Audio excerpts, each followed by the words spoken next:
Hello, and welcome back to the Simplifiers podcast, where we take topics in work and in life and simplify them. And friends, I have just so loved this entire month switching gears and changing it up a bit and talking about play and adventure. Because let's face it, we are not robots, we are not automatrons. We need to have a little bit of fun in our life. And we're in the dead of summer right now, which means, hello, adventure time.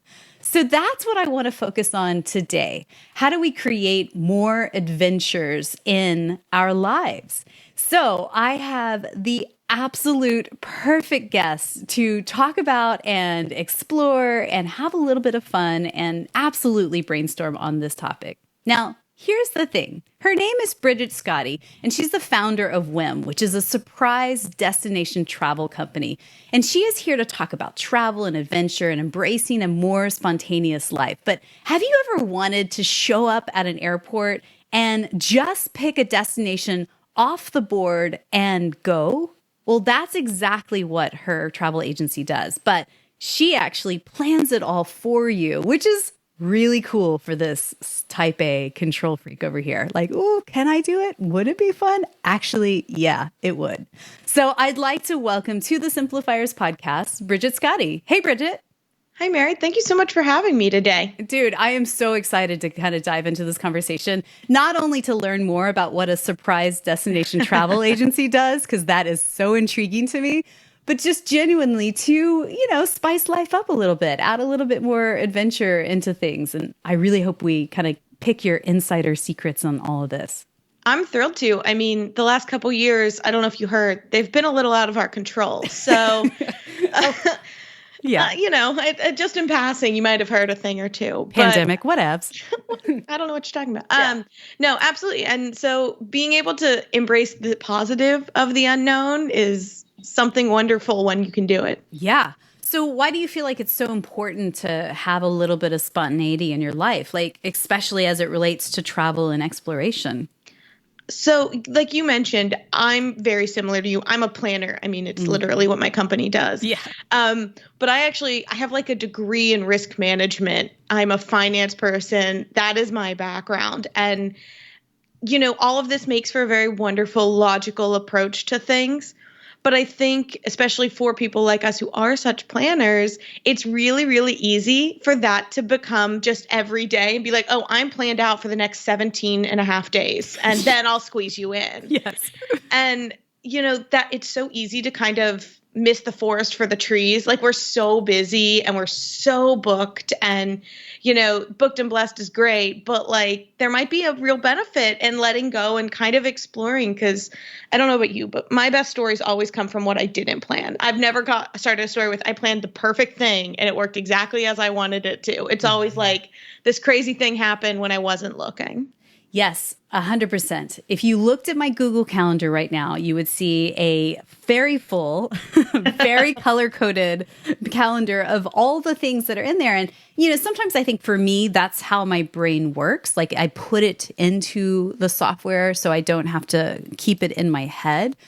But secretly inside, I do crave a little bit of spontaneity. I really do love adventure and exploration and all that. I mean, are you the same?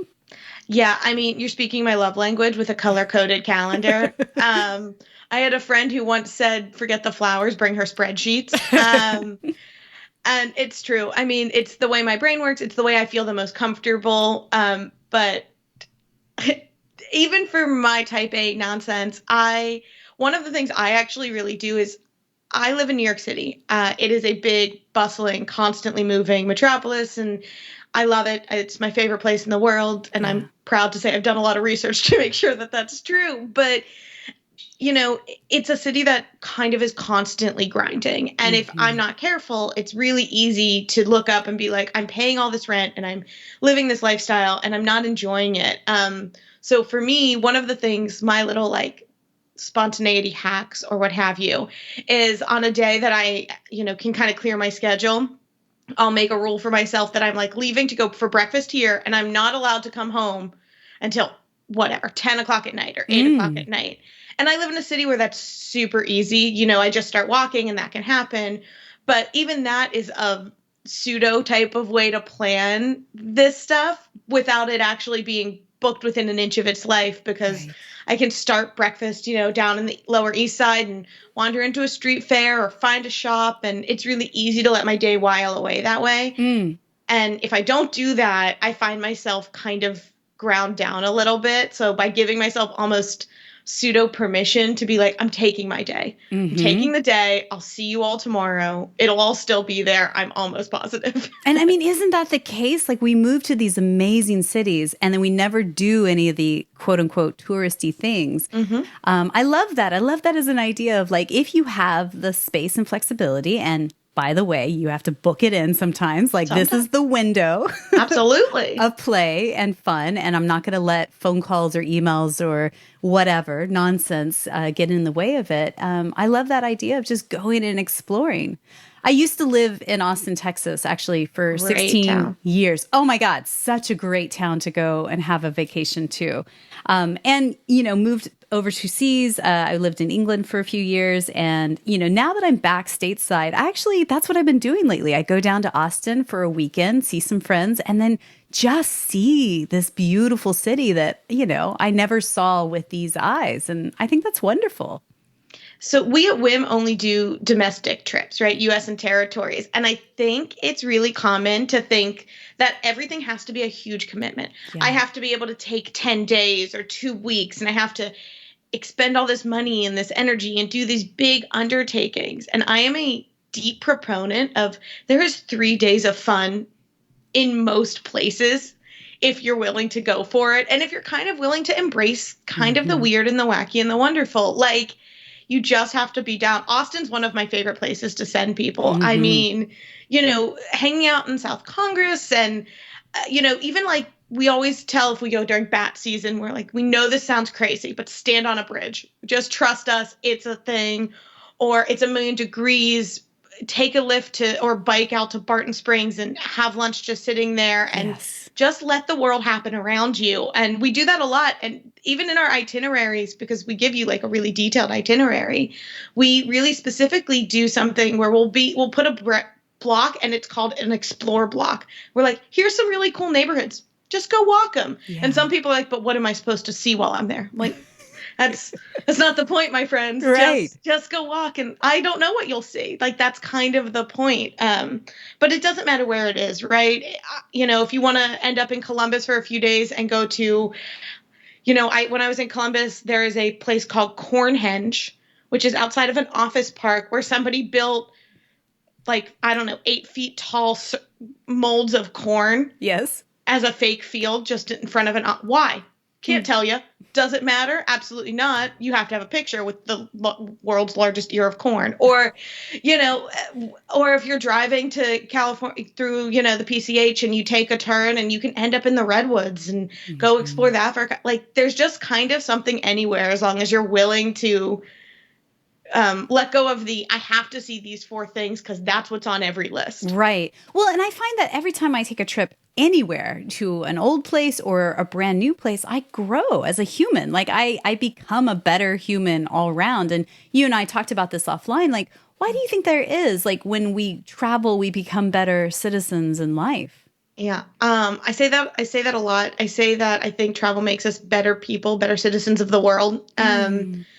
It's really easy, just like anything else. Our worlds are big to us and small to everyone else. Yeah. And it's easy for it to run away from us. And of course, what we're doing matters and is important and what have you. But we only kind of touch a very small part of the world. So whether it is international and a different culture, whether it's a different part of the country, whether it's, even something a few hours away, different demographics, different lifestyles, different local favorites, different whatever it is, you have a more open mind and heart and understanding of people that I can read about it. But until I, sit in this restaurant and I watch the local guy who's come in every day for 60 years come in and talk to the bartender, and the bartender tells me, that shows me a different side of a town that I'm never going to experience any other way. And I think it's really easy to find ourselves in the bubbles that we surround ourselves in, whether it be a city, a social media presence,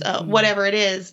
And the only way to do that is to leave it intentionally and let yourself see what the other people have to say about anything. That's why I'm a big proponent of things like theater and art as well, because I think, sure, every theater production I go to see is never going to be my favorite, but that's somebody's story and they get to tell it. And I get to spend 3 hours sitting in the dark watching it. And I've learned something new about somebody that I would never have interacted with in my own life. And, let's face it, when I actually get up and out and adventure either in my local city or otherwise, I have very little time for social media and TV. Exactly. And it's so wonderful to peel myself away from a screen and actually interact with people in real life. I mean, this is coming from an extrovert. So, you're preaching to the choir over here. I love people. I get energized by people. But still, I just love just not being in a rut of getting my entertainment from a tiny little screen, right?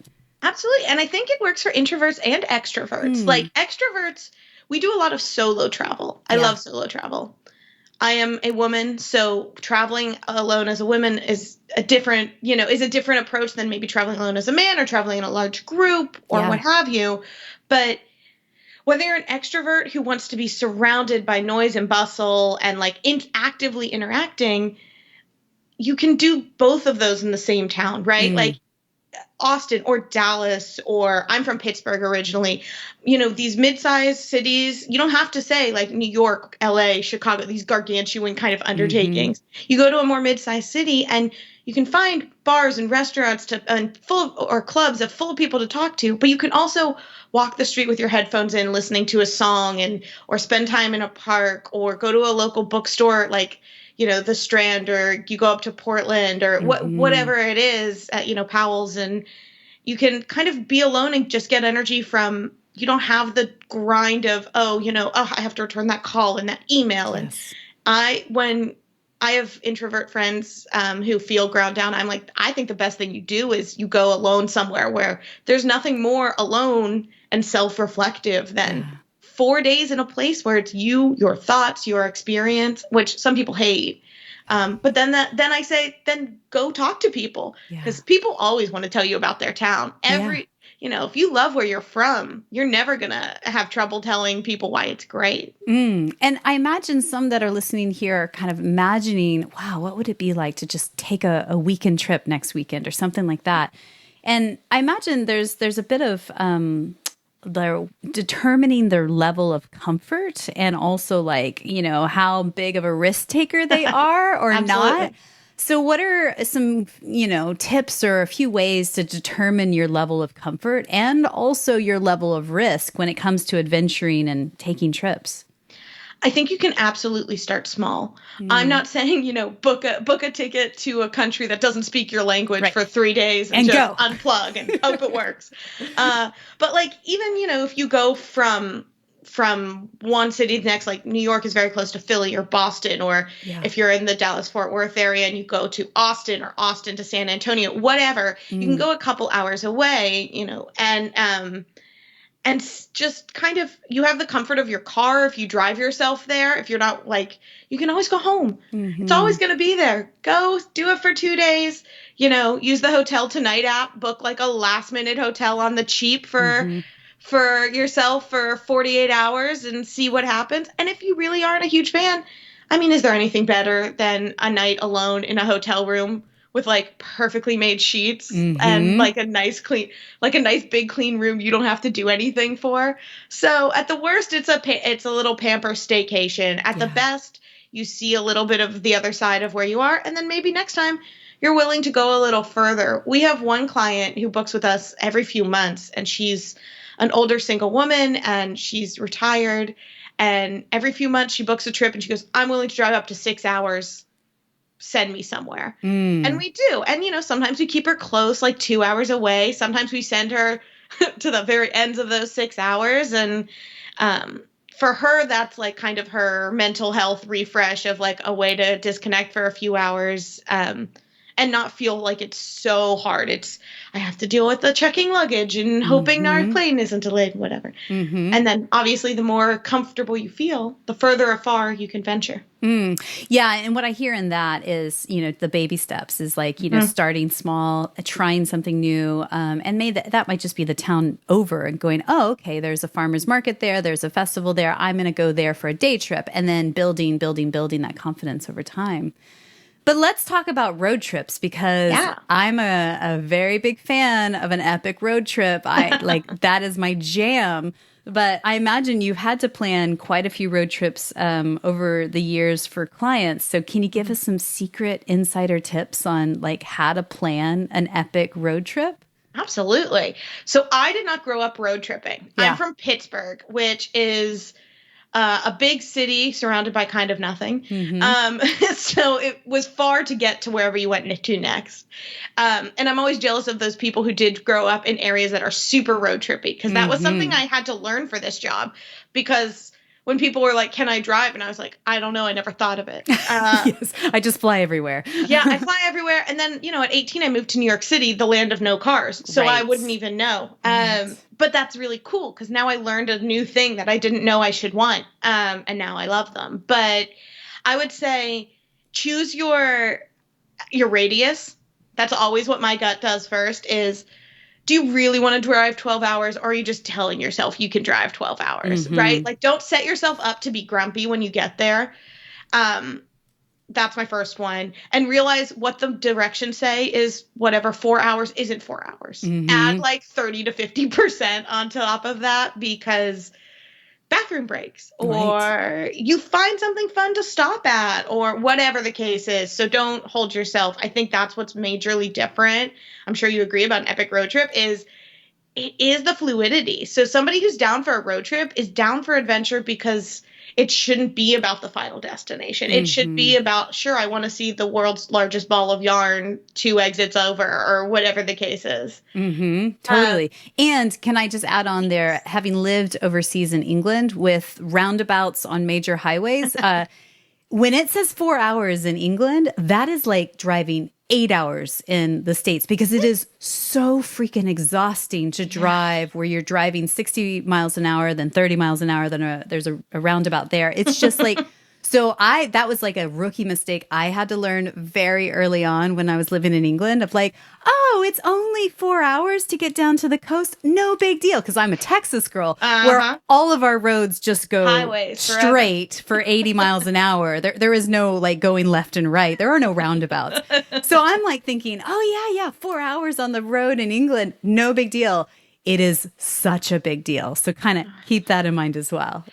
I took a road trip through the south of France, and I was 25 with a bunch of other early 20s women, and only 2 of the 5 of us had licenses.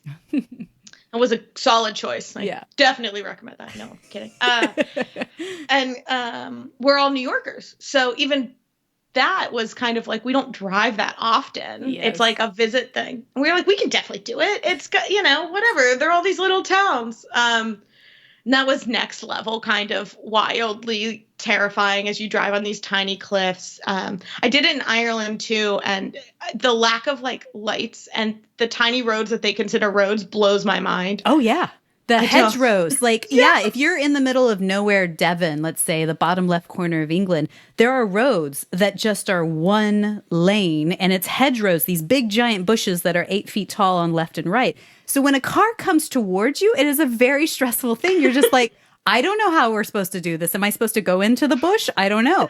Like, so again, I mean, I think it's just funny when you just don't know culturally how maybe travel internationally is so different from the States. But to your point, like, I guess, start small. Start small. Move bigger and go from there. What about music? Can you talk to me about playlists for road trips? Absolutely. I'm a big believer in the driver gets control. Yes. I don't know about you, but if I have to drive, I get to decide, and everybody else can kind of buy in or buy out. I'm a podcast person, shocker. But I mainly listen to podcasts on road trips. My breakup is every once in a while when I'm like, okay, I've been like focused, or I'm getting like road fatigue kind of. I have a handful of playlists that are just full of really fun, trashy music that you want to sing along to, be it, pop from my childhood or, uh, a lot of hip hop. I came out, like I said, a lot of hip hop comes out of where I'm from, Mac Miller and Wiz Khalifa, and we grew up with a lot of that. So that's all, retro stuff. I think you want music I can sing along to. I'm uninterested in a radio that I have to change the station, especially as you like cross lines or what. I don't even know how that works. Do radios still do that? Yes. Yeah. Well, yeah, I guess that you get outside of their frequency bandwidth. But, side note, everybody that's listening to us, everything that Bridget talks about, we will put in the show notes over at the simplifierspodcast.com. So you can find all of it there. But I actually built a playlist maybe about 10 years ago on SoundCloud, and I'll put the link in the show notes for people. And it's just called A Whole Lot of Yes. And I love that. It's 10 hours of music that just makes me smile so big. And it's a mix of like old music and electronic music and just music that just makes your heart sing. So if anyone needs a ready to go playlist that has no commercials and ad breaks, I got you covered as well. That's amazing. Yeah. So we do a playlist for every city we send people to. So we have like a theme playlist. So when you go to like Memphis, or when you go to Minneapolis or whatever, So because cool. I'm totally with you. You want to be in the headspace. So like if I'm putting you to sit at an airport to go to a city you've never heard of, here's and you're like, why are you sending me to Minnesota? That's so wild and random. And I'm like, well, tuck in. Here's Prince. He's going to take care of you. Listen to him on the way. It's going to get you in the mood. You're going to be into it. I'm not, we have somebody much more talented than I who built those. Thank God. Mine would be like the same 50 songs over and over. Probably. I'm a comfort music person. Yeah. My brother actually has a playlist company kind of thing that he does called Disco Sauce. And he does playlists that are just like pop and disco and party music. It's like music to dance to. And they are my go-to favorites. I love them. They make me super excited when I listen because I'm like, oh yeah, that song. And then who knew modern disco was a thing, but he did. And it's a blast. So why not? That's brilliant. And that kind of sparks an idea in me. I imagine this is what you do for your clients. If you're sending somebody to Austin, Texas to mix in some local musicians and artists. Absolutely. So you're actually getting that flavor of the city into the mix of it all. And I mean, that's really like at the core of event planning, isn't it? It's like integrating all five senses into the experience so that you're really getting a well-rounded overall sensory experience of travel, right? Yeah. And I think the hype up is half the fun of a trip. Is the building, is the imagining, is the maybe this I'll find something and run away to the whatever it is. And so, yeah, I mean, that's a big thing, right? Like, I think nothing is louder about a personality of a town than their food. I think food speaks to the socioeconomic breakdown of that town, of kind of what we value, of, the stamps. Nothing is, you don't go to Texas and not try barbecue or talk, you eat Torchy's tacos as you walk in Austin, or, I would never send someone to New York and be like, but skip the bagels. Like, right. you just don't do that. There's a part of the pulse there, but that can also be, that's like you said, I take in the art and the architecture, I try the food, I listen to, be it themed songs, like if I want to listen to New York, of course I want to listen to New York or Empire State of Mind, but you also want to listen to like local bands or things that kind of have that same vibe. Like when we were in Sedona doing a research trip, my friend put on A Horse with No Name, a song I would never think to put on. And she was like, tell me that doesn't feel like what you're looking at as you drive through these red hills. And I was like, no, I mean, it kind of does it. And we even have started doing a thing we're in the process of building where one of our team members calls it her TV and movie tour of the world. And so we keep a list of great movies or TV shows that happen in places. And we're building it out so we can even be like, look, you want to download, whatever Ocean's 11 to watch on the plane on your way to see Vegas for the first time. That's so much fun. It's just going to get you fully hype about the experience. Hell yeah. And I mean, even talking about Austin, I could see doing a tour of where Office Space was filmed at, or Dazed and Confused, or any of those amazing films. So I have to ask you, because I'm sure lots of people are thinking about it right now, like how does surprise destination travel actually work? And like what kinds of trips do you guys plan for your clients? You had told me that you guys do like a massive survey at the beginning to like learn about them. Tell me more. Yeah, we do. So our clients' excitement is the best part. So we are not here to be like, you should like this place. Not every place is for everyone. That's totally cool. That's what makes it life interesting. So when you go to our website, we have just so much information. Our type A personalities, we have so much information. We have like trip examples and budget guide. I mean, Yes. every question you could ever want. But when you want to book a trip, when you're like, I'm down for a little bit of adventure. And I will say, for those of us who are maybe a little more hesitant to something like driving themselves somewhere alone for a couple days, the nice thing about what we do, and again, we're a woman and POC run company. We focus really hard on like making sure everyone feels safe and comfortable and taken care of. Yes. Is you have one of us in your pocket the whole time. So you go on, you pick the type of trip, whether it's an epic road trip, whether it's a solo trip, a couples trip, a group trip. We even plan like full on elopements for people who just are like, we're ready to get married, uninterested in the rest of it. Awesome. And you pick your dates and your budget, how long you want to go, how much you want to spend. And that budget is going to cover like flights and hotels and surprises and stuff like that. And then comes that epic survey we talked about, which is like, it's like 5 pages long. It is like open a bottle of wine, sit down, take your time. We ask for everything. We ask what kind of music you like. We ask how long does it take you to get ready in the mornings. We ask how busy do you like to be. Tell us about your favorite trip you've ever taken. Tell us about where you definitely don't want to go. Tell us whatever we can think of. We have like a huge list of hobbies that we list out. And we want to know everything. We truly do. There's no such thing as too much information. And then that's it. You purchase and then you do not know anything else. You get a text from one of your personal concierge 7 days before being like, it's, with your weather and your packing list. So you kind of get a little bit of a hint there. And then 24 hours before, you find out your time and location of departure and an updated weather. And then 3 hours before you take off or before you want to drive, we ask like, what time do you want to leave? You'll be driving approximately 4 to 5 hours. Because, some people love an early morning or an evening, whatever. Yeah. And so like 3 hours before, you get a final text with, congrats, you're going to Austin. Here is like a link to a page that's going to tell you the top 10 things to know about Austin, a little blurb about it, your playlists, the whole nine. And then when you arrive in your destination, you have this fully custom built itinerary. And throughout the experience, you have your concierge in your pocket to, we'll text you additional surprises, or we have our clients, they'll text us a photo when they get to a place. We're like, yes, go. Or, I had somebody who the other day was at a fabulous restaurant and I was like, I'm jealous. I'm eating office salad. I'm eating desk salad. So thanks for this. Yes. But yeah, I mean, it's completely comprehensive. It's going to take care of all the stuff. And it's kind of a safe way to start exploring because somebody is there with you. And like, we can't control everything. God, if I could control everything. But like, but now if your flight gets delayed, you have somebody who you can be like, hey, my flight's delayed. Is that going to be an issue? And we'll be like, no, everything on Delta's delayed today. Yeah. We're fine. Or we'll move your lunch reservation. Don't worry about it. Whatever it is, so that you never feel a sense of FOMO, like you went somewhere and you missed a thing. Yeah. And God, it's such a clever way of like spinning the travel agency business model, because can you think of the last time you used a travel agent?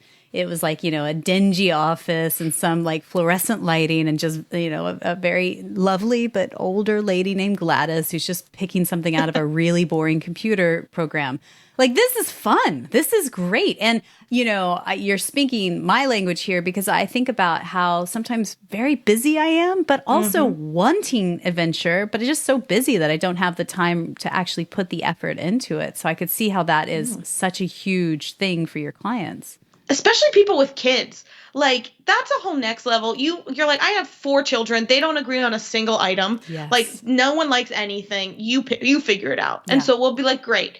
You and your 4 kids and your grandma or whatever, okay, we're gonna recommend there's a skate park here and there's a shopping center really nearby. Split up. Here's your suggestions, or go to one then the other, or whatever. Because I think as women, we take on the responsibility of being everything for everyone all of the time.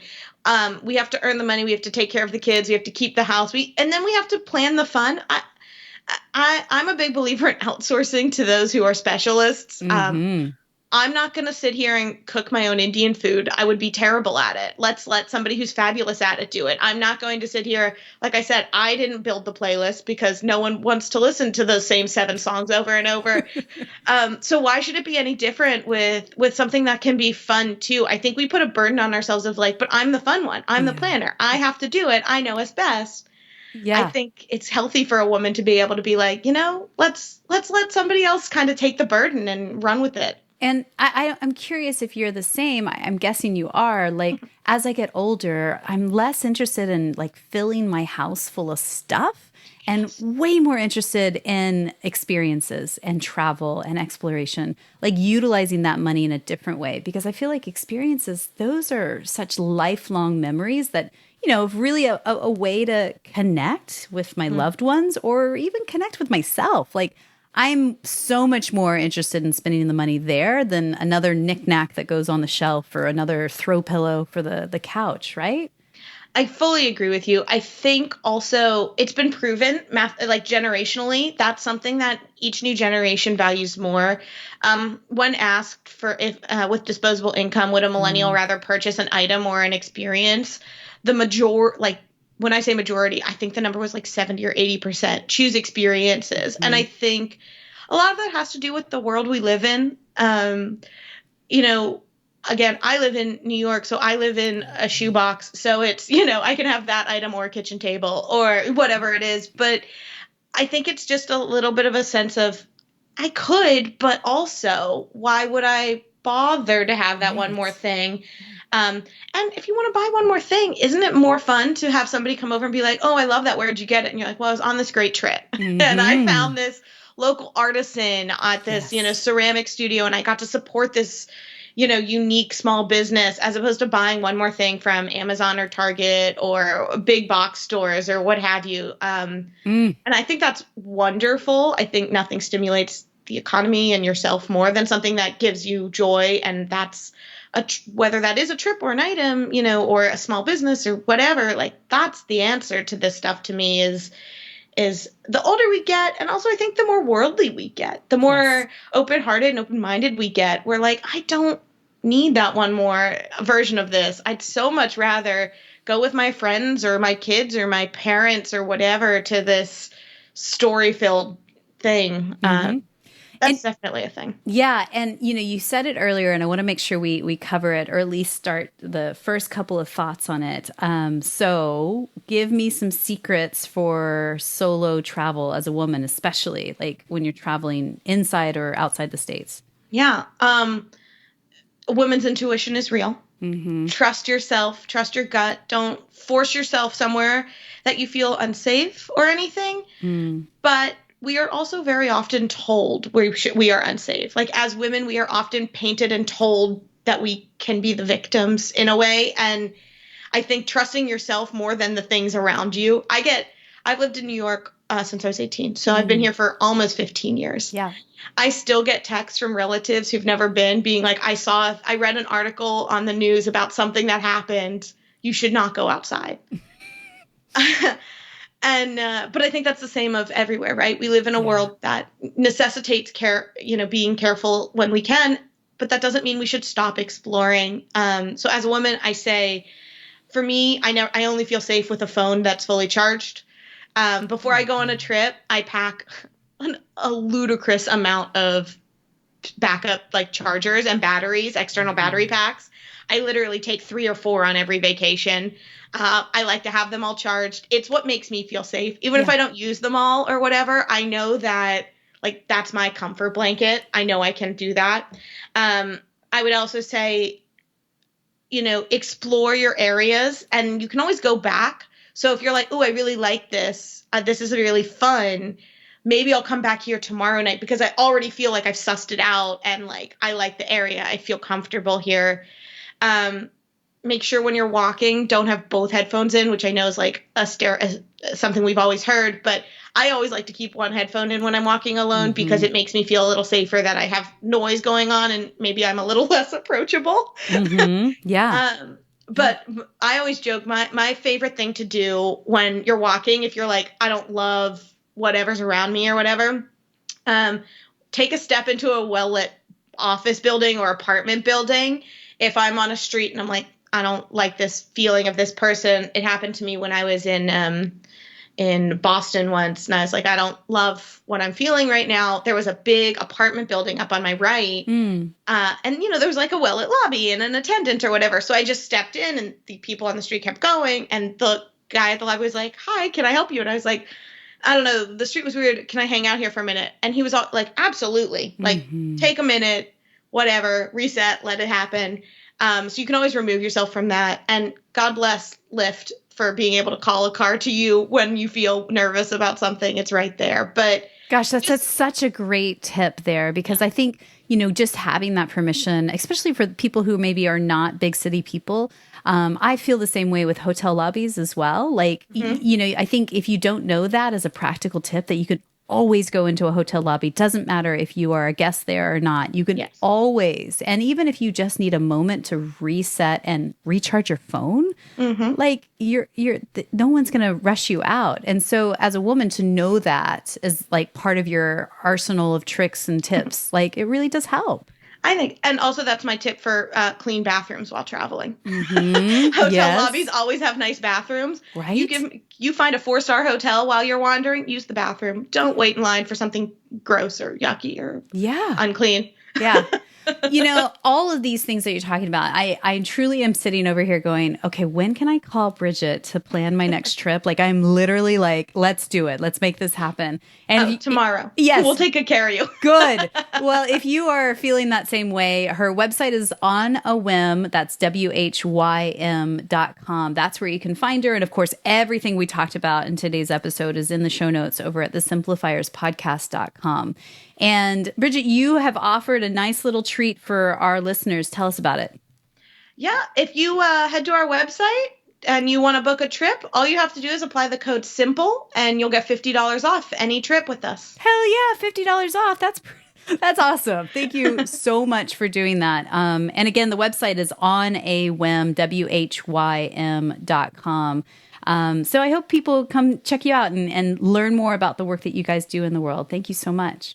Thanks so much. And thanks for being a fellow type A who still likes exploring. Oh my gosh. I like my wheels are spinning right now thinking about where you guys could potentially send me. I'm all in. So Bridget, there's a few questions I like to ask everyone that come on the podcast. So here they come. Quick fire for you right now. One, tell me one book or blog that you're reading these days that's either inspiring you or poking holes and challenging your belief system. I'm actually reading a book called The Audacity. It's a memoir autobiography by Katherine Ryan, who is a fabulous female stand-up comedian. It is pithy and light, but she's a woman who made great success as a single mom in a world, and she moved from Canada to England to do it. And I really enjoy it. She's lovely. She's very blunt about everything. And I always like to hear another woman's story. Yes, I have seen her stand up before. It is hilarious. We will link her up in the show notes so you guys can check that book out.